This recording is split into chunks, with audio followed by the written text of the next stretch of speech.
Les collégiens du BUL sont dans la salle d'à côté.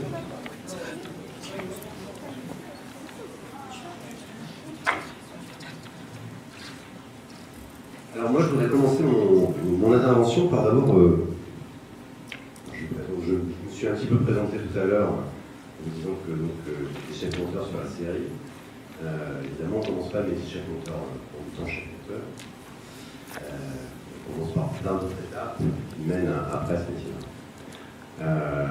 Auparavant, moi, je sais que vous en avez discuté avec votre enseignante, mais j'aimerais bien savoir, vous, c'est quoi le métier de monteur pour vous? Vous pourriez me dire ce que ça représente pour vous. N'hésitez pas, moi aussi, je sors du petit déjeuner, c'est pas simple. Vas-y, je t'écoute. C'est assembler des images d'un film, non? C'est assembler des images des films. Ouais. Les scènes tournées, quoi. Les scènes tournées. Tout à fait, c'est vrai. Et quand on fait un documentaire, on ne tourne pas de scènes. Voilà. Est-ce que... Des documents? Des documents. Donc c'est quoi des documents alors? Je sais pas, bon, par exemple, quand on filme... Ouais, on peut travailler. Je vous laisse le micro parce que, en général, je vois le micro, donc c'est pas un souci. Mais c'est par exemple quand on filme par exemple, le Parlement européen, pour parler de Lisbeth, c'est un document, et après on l'assemble avec ce qu'on a tourné d'autres par Lisbeth. Tout à fait.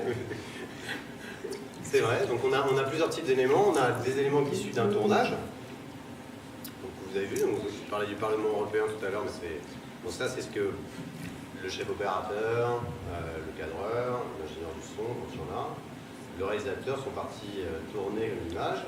On récupère tous ces éléments et pour un documentaire, on utilise aussi des archives qu'on va récupérer et qu'on va donc ce qu'on appelle éditer, donc découper, organiser, sélectionner et créer le film par la suite. Est-ce que vous voyez d'autres choses dans le métier de monteur? C'est un qui me parlait qui est vraiment parce que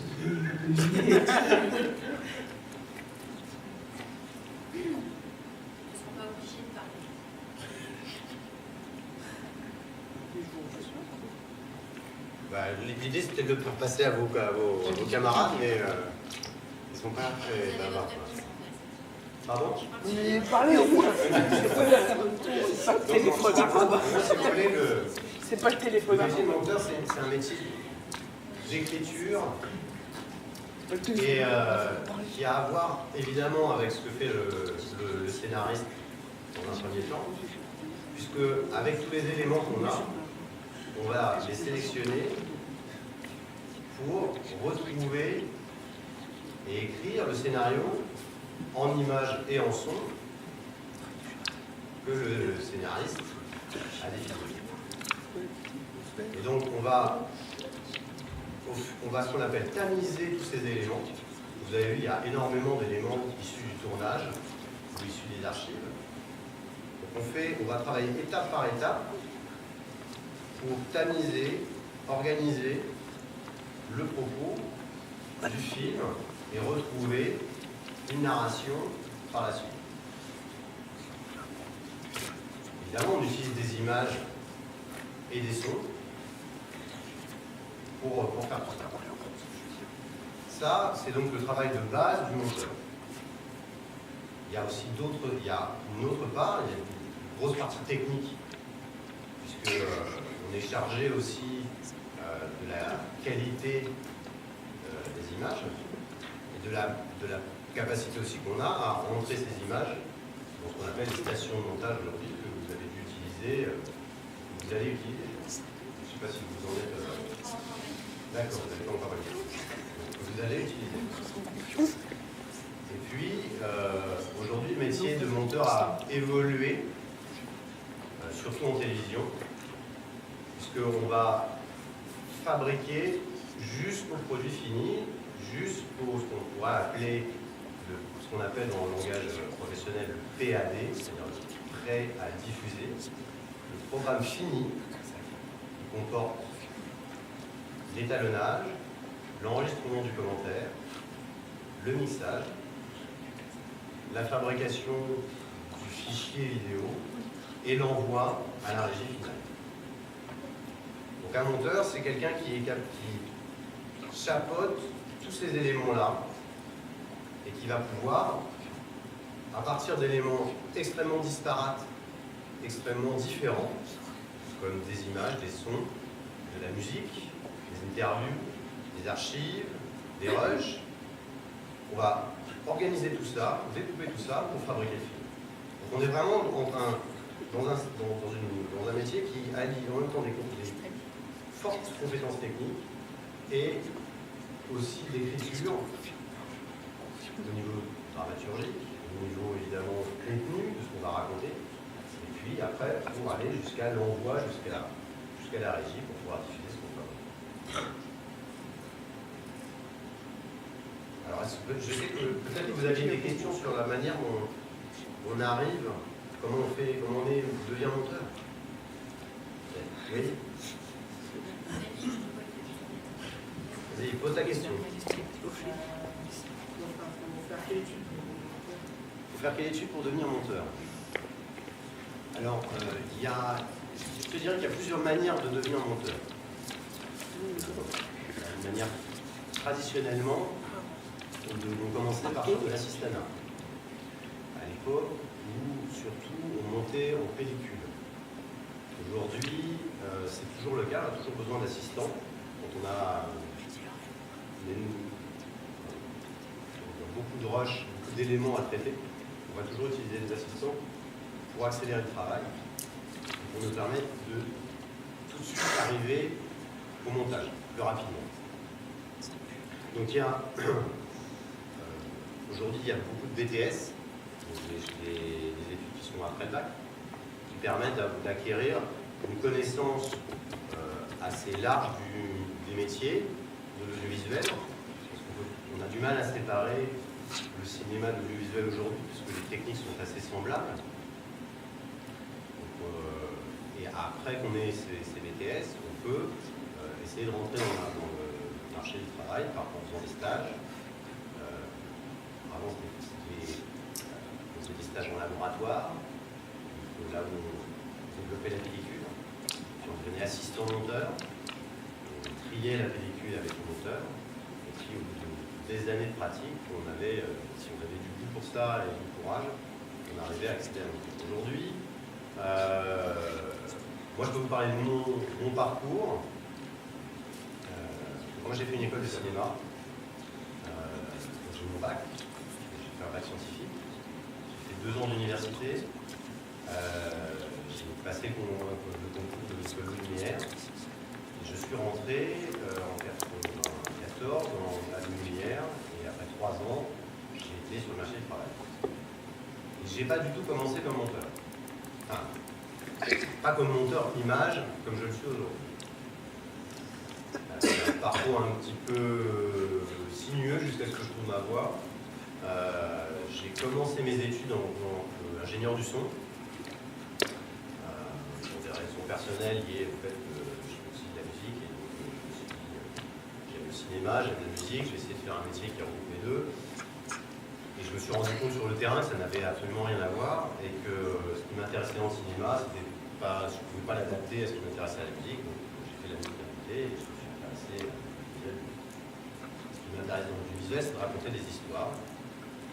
Et donc petit à petit, au fur et à mesure de mes rencontres, mais aussi, moi je suis allé à la rencontre des chaînes, des producteurs, des endroits où on fait du montage. Je me suis proposé, j'ai fait un stage de formation parce que je ne connaissais pas très bien les techniques ni les logiciels utilisés pour faire du montage image. Je me suis formé dans une formation continue au Gobelin à Paris. Et après, je suis avec cette formation-là, je suis allé voir France Télévisions. J'ai commencé ma carrière à France 3. J'ai fabriqué des journaux télévisés en régionaux pendant 4-5 ans. Je suis allé à Reims, je suis allé à Nancy, je suis allé à Lille, à Poitiers. Enfin, voilà, j'ai tourné un petit peu, pas dans toute la France, mais un petit peu quand même. puis après, je me suis proposé à TF1, toujours dans le secteur de l'actualité. Et j'ai travaillé à TF1 pendant 6 ans. Toujours en tant que monteur, intermittent du spectacle. Et puis, la collaboration s'est terminée à TF1 pour une raison de gestion personnelle. Je n'ai pas été renvoyé, je n'ai pas été... Ils ont juste une politique au niveau des intermittents, sans pouvoir en parler de la différence entre un poste à temps complet et un poste comme le mien, c'est-à-dire l'intermittent du spectacle. Je suis donc passé après à France Télévisions et j'exerce toujours, je travaille toujours à France Télévisions. Puis au fur et à mesure des rencontres de mes collègues, on s'échange des plans, on se fait travailler l'un sur une mission, l'autre sur l'autre. C'est comme ça que j'ai rencontré l'année dernière, il y a 2 ans, Jacques Malater sur le plus beau pays. Donc ça a bien fonctionné entre nous et je travaille aussi sur ça. Donc voilà, j'ai un parcours assez complet, assez différent, mais je vous dirais que il y a plusieurs formations. Un, d'abord des BTS. Ce qu'il faut savoir, c'est que je peux vous dire, c'est que pour être monteur, il faut être fort en technique, parce que ça demande de bien connaître l'informatique, ça demande de connaître aussi un petit peu les sciences, parce que ça fait appel à des connaissances liées aux maths, à la physique. Ça, c'est pour l'image de manière générale, pour le son aussi. C'est pas obligé d'être super fort, mais il faut quand même savoir de quoi on parle. Pour ça, il y a des formations, soit des BTS, 2 ans après le bac. Et si vous avez envie de passer le concours des 2 grandes écoles de cinéma, soit la FEDI, soit la Lumière, vous ouvrira des perspectives assez intéressantes, sachant que c'est les 2 grandes écoles qui forment au métier, alors la FEDI plus directement au métier de monteur, la Lumière est une école technique plus généraliste, vous allez aborder tous les postes dans le cursus. Voilà. Vous aviez d'autres questions sur ce travail de monteur ou... Avec qui je travaille le plus souvent? Alors, en ce moment, c'est avec Jacques Malater, c'est sûr. Après, ça dépend des périodes. Et ça, c'est lié aussi au statut, mon statut d'intermittent du spectacle. Je suis pas, j'ai pas d'un poste fixe. Il y a des monteurs qui sont embauchés en fixe à la télévision. Ça existe, hein, que ce soit en région, la région de Limousin par exemple, qui a à Limoges une antenne de France 3 avec des monteurs en maison. Moi, je circule entre différents employeurs. Donc, je travaille au journal de France Télévisions, donc de 13h et 20h. Je travaille pour les sports aussi, au Stade 2. Ça m'arrive de faire des magazines, comme complément d'enquête, envoyé spécial. Donc, tout ça chapeauté par France Télévisions, même si parfois la production n'est pas directement France Télévisions. Ça veut dire que l'organisme qui gère l'émission n'est pas à l'intérieur de France Télévisions, mais c'est une société extérieure qui a vendu le programme à France Télévisions. Il se trouve que moi j'ai une double casquette aussi. Je suis aussi ce qu'on appelle étalonneur, c'est-à-dire c'est l'étape de finition du montage. C'est-à-dire, je vais vous parler pour essayer de vous faire comprendre ce que c'est que l'étalonnage. Je vais vous parler de la fiction. Quand on tourne une fiction, donc on a dit tout à l'heure, on a un scénario, on a une scène à tourner.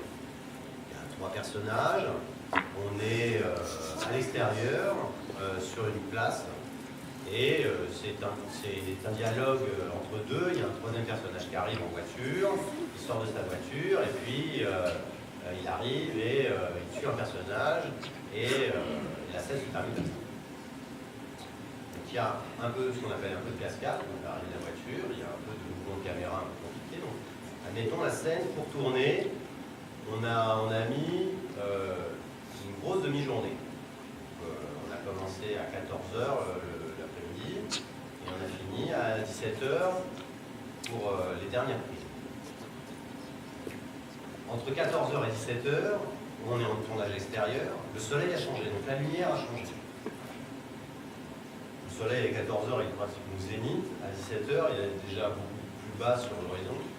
Et donc la manière dont les personnages, les comédiens ont reçu la lumière n'est pas la même. Et l'étalonnage, ça va consister en ça, puisque le montage, lui, ne va s'intéresser qu'à raconter l'histoire, dans l'ordre du scénario, et que le tournage, il filme l'histoire, non pas dans l'ordre du scénario, mais dans un ordre technique, pour faciliter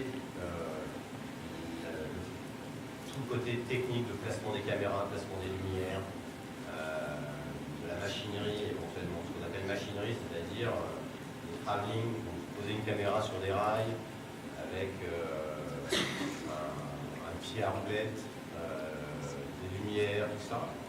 Ça met du temps à s'installer. Si on met un mouvement nouveau, donc c'est encore un nouveau, c'est encore plus gros, parce que c'est la même chose que ça peut être un travelling avec un pied encore sur rail, et puis une caméra tout au bout d'une grande perche, et qui va permettre d'avoir des mouvements très, très amples pour filmer la scène. Tout ça, évidemment, ça demande du temps, et donc le montage va consister à remettre dans l'ordre tout ça, mais ça n'a pas été tourné dans l'ordre.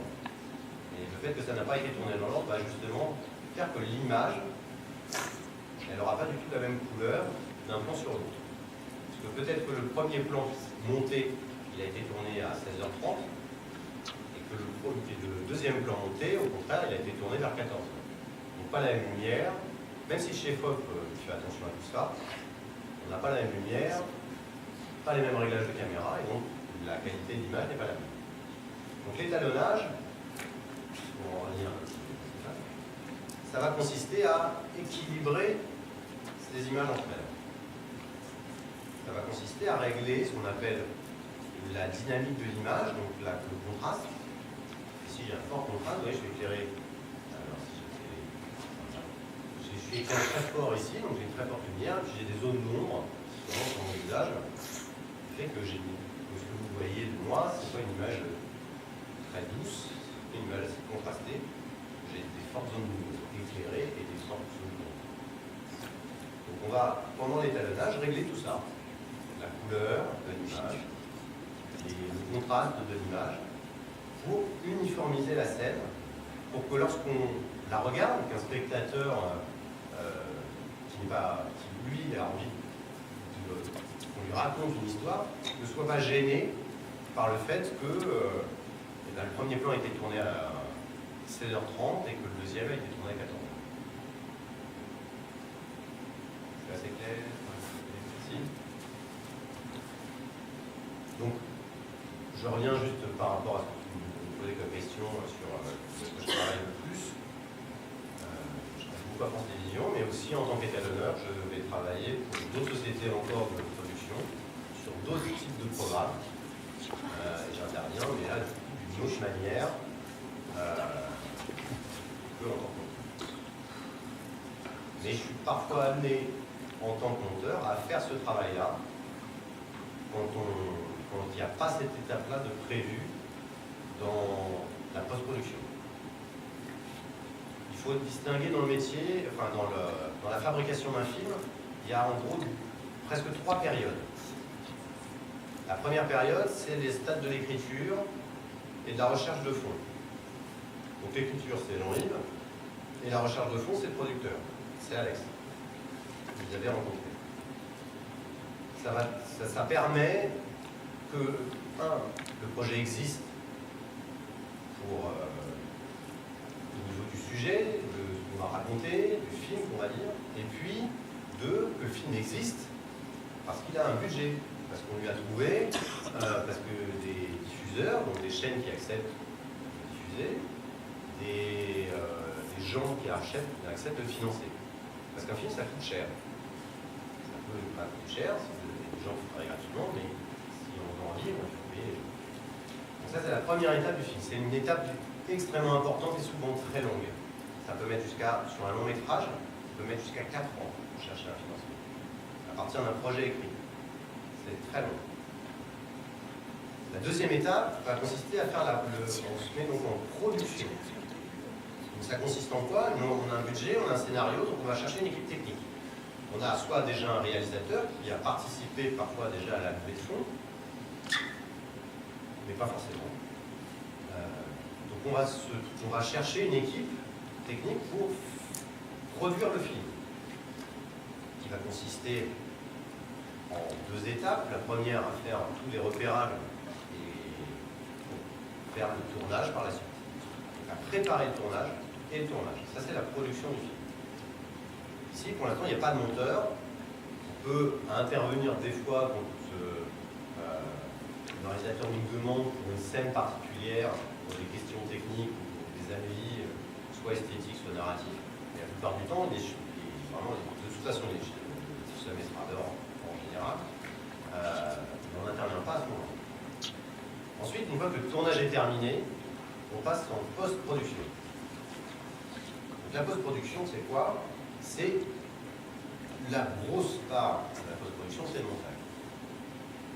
Pour vous donner une ordre d'idée, en termes de temps, un tournage d'un téléfilm, c'est 21 jours. Donc c'est à peu près 4 semaines. Non, plus que ça, 6 semaines. Donc 5 semaines, 5 semaines, 20, oui, ça, voilà. 5 fois 4, 20, ça fait 20. Donc 21 jours, ça fait à peu près 5 semaines de tournage. 4 semaines. Ouais, dans les tournages, normalement c'est des semaines de 5 jours. Après, oui, mais dans un cadre fictionnel, normalement c'est 5 jours. Voilà, 4 semaines. Sachant que parfois il y a des moments où on va se déplacer, donc bref, peu importe. Donc, un tournage c'est 21 jours. Un montage, c'est 6 semaines. Donc on prend plus de temps en salle de montage que pendant le tournage. Avec l'équipe, les acteurs, parce qu'on va fabriquer, c'est là où le film va exister en tant que film. Le film, jusqu'à présent, il est une série de petits bouts disparates, pensés, organisés pour que ça fonctionne. Et jusqu'au moment du montage, il y a toujours un moment de doute, parce que le film n'existe pas encore. On ne sait pas si vraiment ce qu'on a fait, ça a marché, si l'acteur a été bon, si l'émotion qu'on a voulu enregistrer pendant le tournage ou écrire sur le scénario va être assez forte, assez intéressante, assez novatrice. Donc le montage est un moment de redécouverte du film pour un réalisateur et un moment aussi crucial puisqu'on va réécrire souvent le film à ce moment-là. On est amené parfois à changer l'écriture du script lorsqu'il y a des choses qui, au tournage, ne se sont pas forcément bien passées et donc réécrire le film en montage. De grandes histoires de films qui ont été complètement réécrits au montage. Rider, par exemple, je ne sais pas si vous connaissez ce film. Film des années 70.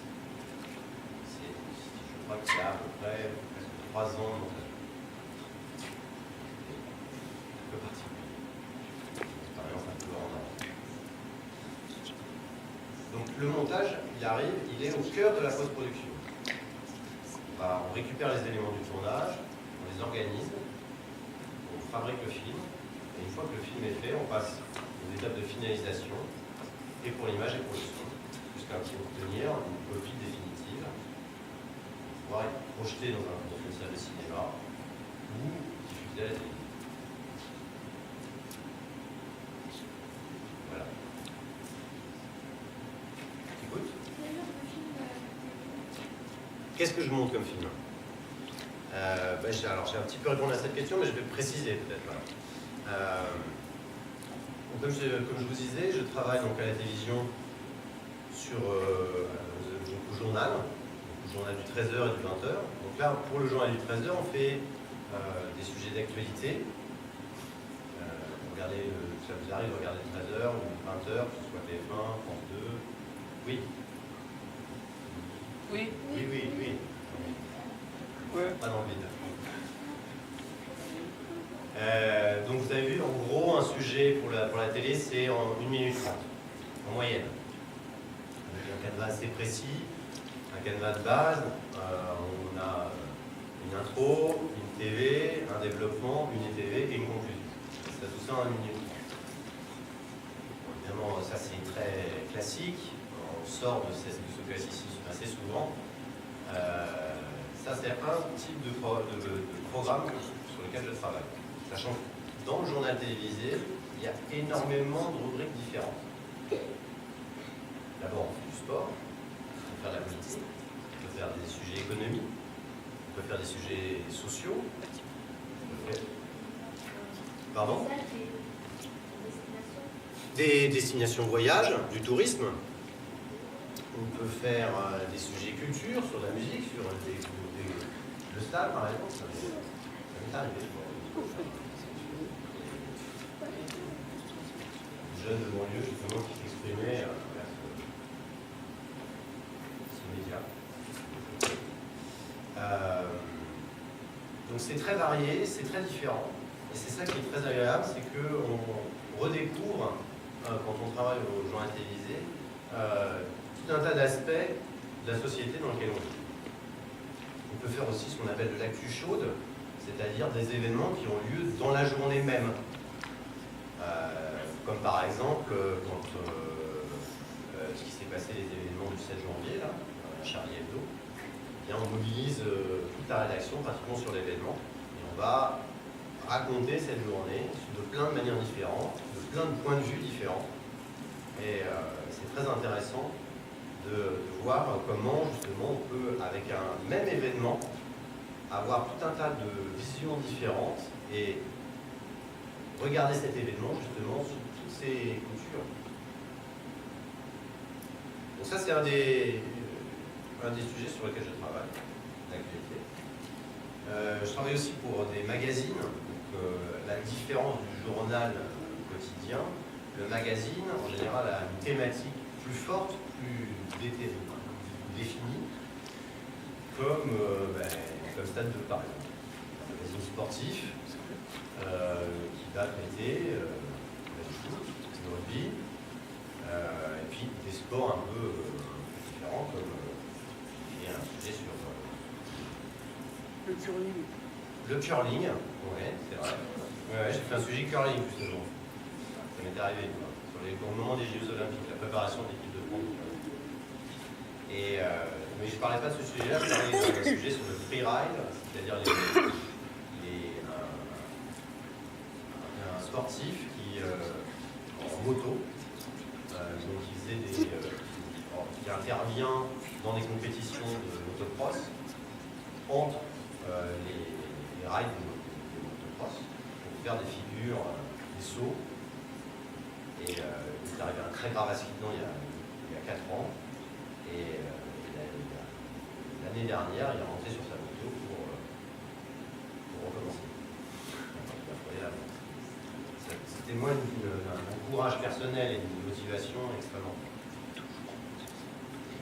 Donc alors là, on fait des sujets qui sont un petit peu plus longs. On a des sujets qui peuvent durer 4-7 minutes. Donc on a la possibilité de développer un petit peu plus le sujet et même de faire des portraits, soit en creux, c'est-à-dire qu'on va parler du sport, et comme on va suivre quelqu'un, on va faire le portrait de cette personne. Alors on fait le portrait de cette personne et on va voir son sport aussi quand même. Ensuite, comme monteur, on est amené parfois, c'est pas très souvent, on est amené parfois à travailler sur le terrain. La plupart du temps, on fait ça dans une salle de montage, soit dans une société de production, ou alors directement au siège à la télévision. France TV, c'est dans le Garagliano, dans le 15e arrondissement de Paris. Quand c'est à France 3 en région, c'est dans leur locaux.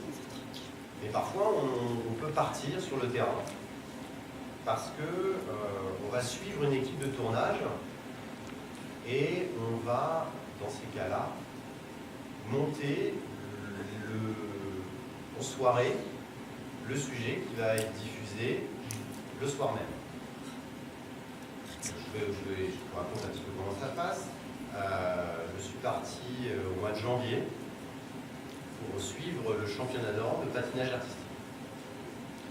Ça se déroulait à Stockholm et je suis parti avec une équipe de tournage. Il y avait une journaliste, une cadreuse, un ingé son et moi-même pour suivre cette compétition. On voulait suivre 2 athlètes français, enfin 3 athlètes français. Flora Maudio, tout d'abord, qui concourait dans la catégorie homme. Et puis le couple français, dont je n'arrive jamais à me souvenir le nom. Non, Peshala Bourza, c'était l'année d'avant. Peshala Bourza, c'était le couple danse, mais ils ont arrêté justement l'année dernière suite à la 4e place au championnat du monde. Le couple français, qui est devenu cette année champion d'Europe de danse sur glace. Ils ont vraiment cassé la baraque. Et donc on a fait le portrait de ces athlètes. Et on est arrivé le mardi à Stockholm, on s'est installé, et puis le mercredi on a commencé à travailler, à faire des images, et on a envoyé tous les soirs un sujet pour l'émission Sport pour la 3, qui s'appelle Le Sport, qui est diffusée juste après ou avant Belle Avant ça. Donc ça fait partie d'un des attraits aussi du métier, c'est de pouvoir partir. C'est pas le meilleur métier si vous aimez voyager, monteur. Si vous aimez voyager, il vaut mieux être journaliste, il vaut mieux être cadreur. Vous êtes plus sûr de partir que monteur. Mais ça arrive de temps en temps. Dans ces cas-là, les délais de fabrication, c'est-à-dire, je vous ai dit, le tournage, un film, c'est en 3 étapes. Donc la post-production du film est en général assez courte, c'est-à-dire qu'on a en moyenne, pour fabriquer un sujet, on a 2 heures. C'est-à-dire qu'il faut récupérer les éléments issus du tournage, il faut les monter, il faut enregistrer la voix du journaliste, mixer, faire ce qu'on appelle faire les sorties, c'est-à-dire extraire un fichier vidéo du montage, et enfin l'envoyer sur le serveur diffusion, en général à Paris. Donc les délais sont très courts. Ça demande beaucoup de concentration et de savoir-faire pour arriver à réagir très vite et à faire. Alors pas tout le temps, pas tout le temps. J'ai pas la possibilité de le faire. Le journaliste est là, c'est lui qui écrit quand même. C'est lui il suit, donc la rédaction du sujet est quand même dévolue au journaliste. Moi j'interviens en tant que technicien pour faire toutes les étapes techniques qu'il y a à voir et comme collaborateur avec le journaliste pour écrire le sujet. Et la personne qui a la main sur le sujet, c'est le journaliste. Donc ça c'est un des... Vas-y toi. Projets internationaux. Qu'est-ce que tu appelles des projets internationaux? Hein? Avec l'étranger.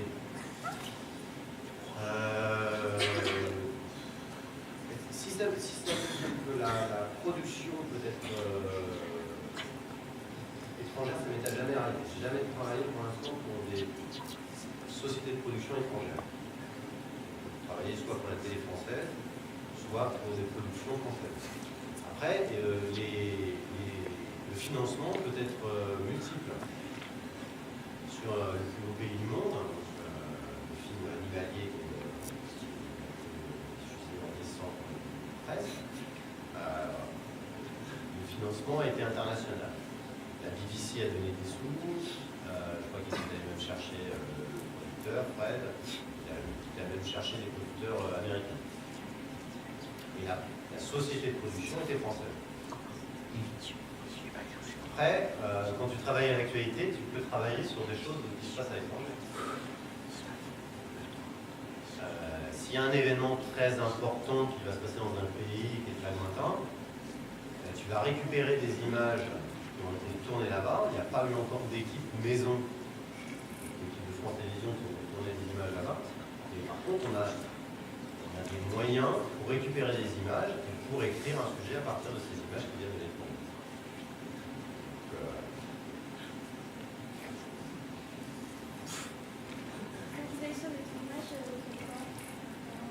Moi, quand je viens sur un tournage, ben, pas grand-chose.